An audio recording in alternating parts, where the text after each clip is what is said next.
Alors bonjour à tous, on va faire un petit point méthodologique sur le contexte, sur l'utilisation du contexte en écrit 1 qui j'espère pourra vous permettre d'affiner quelques points avant le concours. Il n'y a pas forcément besoin, je pense, à ce stade de renouveler totalement sa méthode en écrit 1, mais d'avoir des intentions qu'on va essayer de replacer dans le cadre de l'épreuve du concours.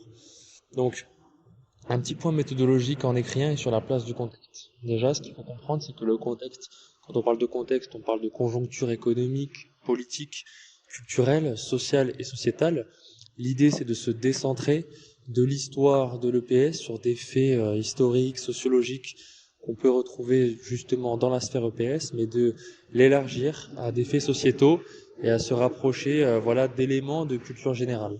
Les éléments donc de contexte doivent se retrouver à l'échelle du devoir, c'est-à-dire que ça doit être présent à chacune des parties, partie 1, partie 2, partie 3, avec évidemment des faits différents, donc qui portent sur des conjonctures économiques, politiques. L'idée, c'est de diversifier ces éléments de contexte qu'on va apporter à partir de connaissances précises, fines et référencées.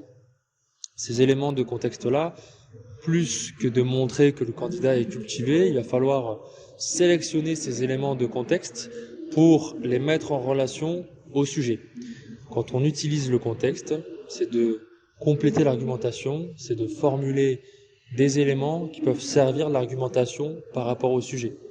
L'erreur qu'on retrouve trop souvent, c'est de voir des contextes qui sont placés, donc qui montrent que le candidat connaît, sait des choses, mais qui sont totalement déconnectés de l'argumentation. Donc ça peut être bien de poser du contexte, mais il faut vraiment que ça permette de lire, de donner à voir le sujet, de donner à revoir l'interprétation du sujet.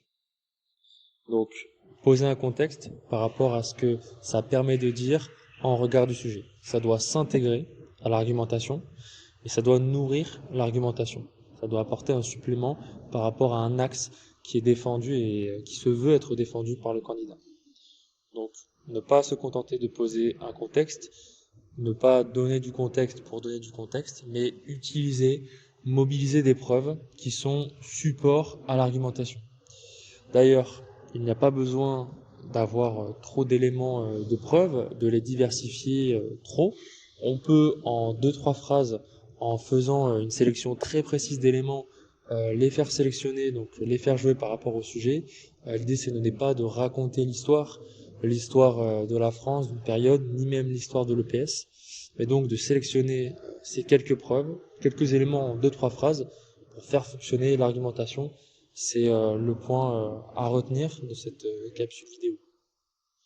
On doit retrouver le sujet dans l'utilisation du contexte. Donc ça peut être un point aussi. Ne pas utiliser un contexte qui est trop éloigné du sujet. Intégrer, faire relier le contexte et le sujet dans les mêmes phrases en cherchant à se cantonner systématiquement au sujet et en cherchant à le retrouver dans chacune des phrases au maximum. Le correcteur doit voir au maximum que le sujet apparaît dans la copie et que le sujet est remanié, il est interprété par le candidat qui joue avec les termes du sujet pour faire fonctionner les connaissances que le candidat a et qu'il décide de montrer par rapport au sujet pour proposer une lecture du sujet. Le contexte, il s'utilise à ces fins-là. Le contexte, enfin, il peut être aussi utilisé pour fixer des bornes donc par partie, donc en fonction du sujet. Ces bornes-là, elles doivent être sélectionnées en fonction d'éléments du contexte qui sont pertinents par rapport à l'organisation de la réponse. Donc ces bornes-là, elles sont contextualisées par rapport à des textes officiels, mais aussi par rapport à des faits sociétaux qu'il est possible d'intégrer par rapport à la couleur et à ce qu'induit le sujet. Donc, enfin, ce sera le dernier conseil pour récapituler en quelque sorte. Euh, le premier point, c'est d'utiliser du contexte le plus possible à l'échelle de chacune des parties et de le relier à l'argumentation.